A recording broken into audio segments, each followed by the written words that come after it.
بسم اللہ الرحمن الرحیم۔ السلام علیکم دوستو آج ہم آپ کو ایک ایسی عورت کی قبر کے بارے میں بتانے والے ہیں جس کی قبر میں بچھو ہی بچھو تھے، لیکن اس کے بعد کچھ ایسا ہوا کہ اس کے قبر سے بچھو ختم ہو گئے۔ تو دوستو اس کی قبر میں بچھو کیوں آئے تھے اور وہ بچھو کیسے ختم ہوئے، آئیے آپ کو بتاتے ہیں۔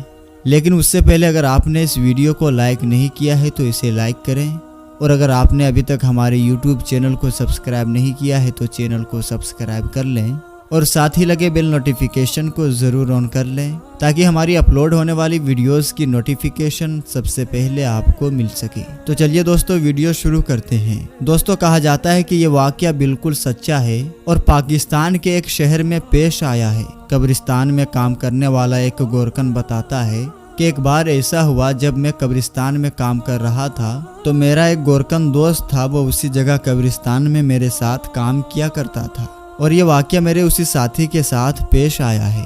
میرا ساتھی بتاتا ہے کہ ایک مرتبہ کچھ لوگ میرے پاس آئے اور مجھے کہنے لگے کہ ایک قبر تیار کرنی ہے۔ جب مجھے قبر کھودنے کے لیے کہا گیا تو میں نے انکار نہیں کیا اور ہم قبر کھودنے کے لیے زمین کو تلاش کرنے لگے۔ تو قبر کھدوانے والے کہنے لگے کہ یہ جو پیڑ سامنے دکھ رہا ہے اس کے ٹھیک نیچے تم زمین کو کھودنا شروع کر دو، یہ جگہ بہتر رہے گی۔ مجھے وہ لوگ بہت پریشان لگ رہے تھے، خیر میں نے ان لوگوں کو نظر انداز کیا اور زمین کھودنا شروع کر دی۔ لیکن عجیب بات تھی کہ پہلے تو وہ جگہ بہت اچھی لگ رہی تھی اور یہ لگ رہا تھا کہ آسانی کے ساتھ کھد جائے گی، لیکن جیسے ہی قبر کھودنے کے لیے کدال زمین پر ماری تو وہاں ایک بڑی سی چٹان نکل آئی۔ ایسا لگ رہا تھا کہ زمین سخت ہو گئی ہے اور یہاں پر اب قبر نہیں بن سکتی ہے۔ میں نے ان لوگوں کی طرف دیکھا اور کہا، دیکھیں یہاں پر قبر کھودنا ممکن نہیں ہے، یہاں بہت بڑا سا پتھر ہے، آپ لوگ کیا کہتے ہیں؟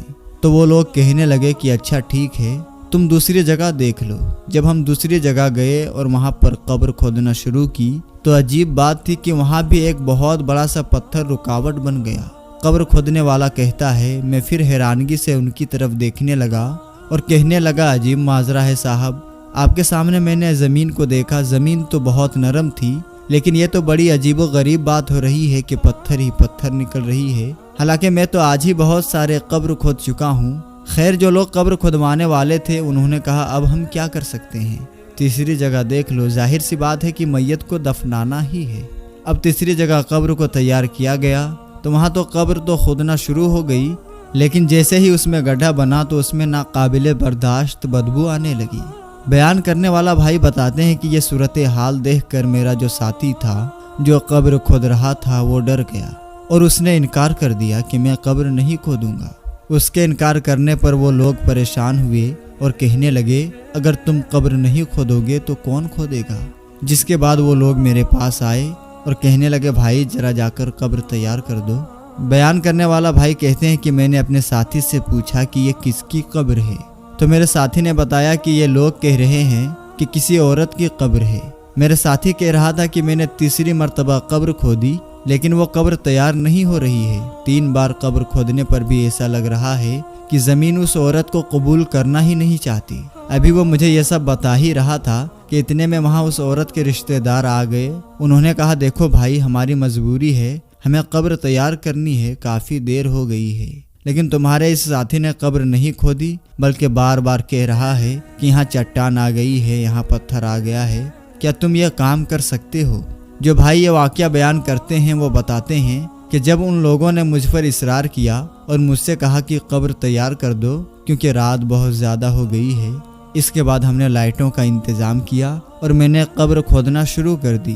لیکن عجیب بات تھی کہ میرے ساتھی کی طرح جتنی بار میں کدال زمین پر مارتا تو میرے جسم میں سنسنی محسوس ہونے لگتا، ایسا لگتا کہ وہاں لوہے پتھر کے ٹکڑے پڑے ہوئے ہیں۔ مجھ پر خوف طاری ہو گیا اور پورا جسم پسینے سے بھیگ گیا۔ حالانکہ وہ سردیوں کی رات تھی، یعنی کہ سردیوں کا موسم تھا، لیکن اس کے باوجود بھی میرا جسم پسینے سے بھیگ چکا تھا۔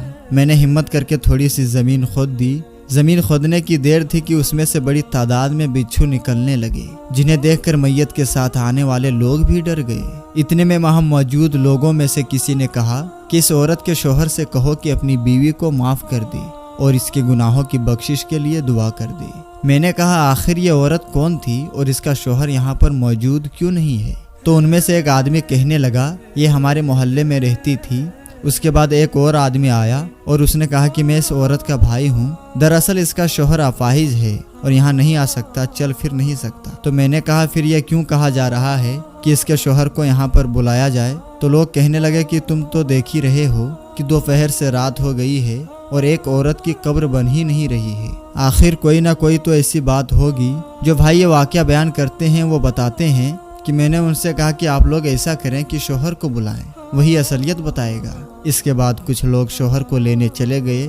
جب وہ چلے گئے تو ان میں سے ایک آدمی سے میں بات کرنے لگا۔ میں نے اسے کہا آخر یہ عورت اپنے شوہر کے ساتھ کیا کرتی تھی؟ تو وہ کہنے لگا دراصل یہ عورت اپنے شوہر سے بدزبانی کرتی تھی، روزانہ جھگڑتی تھی اور اس کو طعنے دیتی تھی، لیکن اس کا شوہر بڑا ہی صابر اور شاکر تھا، مگر وہ غریب تھا۔ یہ عورت روز اسے جھگڑا کرتی اور کہتی تم زیادہ پیسے نہیں کماتے ہو، مجھے بہت سارے پیسے چاہیے۔ اس کا شوہر غریب مزدور تھا۔ ایک بار کام کرتے کرتے اس کے ساتھ ایک حادثہ ہو گیا اور اس کے دونوں پیر کٹ گئے اور وہ اپاہج ہو گیا۔ شوہر بہت ہی نیک اور صبر کرنے والا تھا۔ بیوی کی بدتمیزی پر کہتا کہ تو میرا حال نہیں دیکھتی ہے، تو میری خدمت کرنے کے بجائے مجھے کوستی ہے، طعنے دیتی ہے، تو کیا نہیں جانتی کہ میں نے ہمیشہ تیرے لیے بھلا چاہا ہے؟ لیکن یہ عورت ہمیشہ یہی کہتی کہ تو بڑا ہی بیکار انسان ہے، میں تمہیں چھوڑ دوں گی۔ اللہ پاک نے اس عورت کو اس کے بدزبانی کی وجہ سے ایسی بیماری دی جس پر یہ عورت بستر پر لگ گئی۔ اب ایک طرف اپاہج شوہر تھا اور دوسری طرف یہ بستر پر پڑی ہوئی عورت تھی۔ کافی وقت تک اس کا شوہر اس کی خدمت کرتا رہا، مگر یہ زبان سے بک بک کرتی رہتی، اس کا دل توڑتی رہتی۔ شوہر اپاہج ہونے کے باوجود اس کا خیال رکھتا، کھانا کھلاتا۔ اس کے شوہر نے اس کی بہت خدمت کی، لیکن بیماری کے چلتے اس کا انتقال ہو گیا۔ بیان کرنے والے بھائی بتاتے ہیں کہ ابھی میں یہ سب باتیں سن ہی رہا تھا کہ اتنے میں وہ لوگ اس کے شوہر لے کر آ گئے۔ اس کا شوہر بری طرح سے رو رہا تھا۔ میں نے کہا بھائی صاحب آپ دیکھ رہے ہیں نا کہ آپ کی بیوی کے ساتھ کیا ہو رہا ہے؟ آپ اللہ کے نیک بندے ہیں، آپ نے کبھی اس سے بدتمیزی نہیں کی، اس پر ہاتھ نہیں اٹھایا، بلکہ اس کی خدمت کی ہے، اس کی بدزبانی کو برداشت کیا ہے۔ اللہ پاک آپ پر اپنی رحمت ہمیشہ برسائے رکھے۔ میں آپ سے التجا کرتا ہوں کہ اگر آپ اپنی بیوی کی خیریت چاہتے ہیں اور یہ چاہتے ہیں کہ اس کو قبر میں دفنا دیا جائے، قبر اسے قبول کر لے، تو آپ اس کو معاف کر دیجئے۔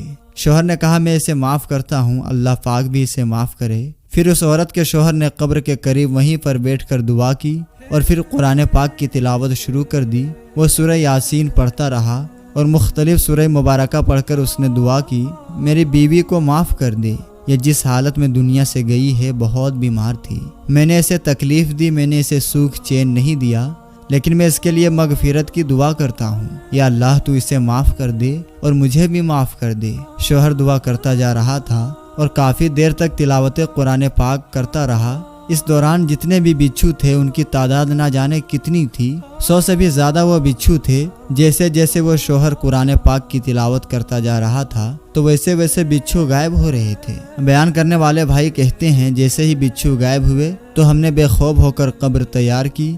اس طرح موت کے تقریباً 13 گھنٹے کے بعد اس عورت کو دفنایا گیا۔ تدفین کے بعد بھی اس کا شوہر قرآن پاک پڑھتا رہا اور اس کے لیے دعا کرتا رہا۔ اس طرح سے اس عورت کی قبر سے بچھو غائب ہو گئے۔ تو دوستو یہ ویڈیو آپ کو کیسی لگی کمنٹ باکس میں ضرور بتائیے گا۔ اس ویڈیو کو لائک ضرور کریں۔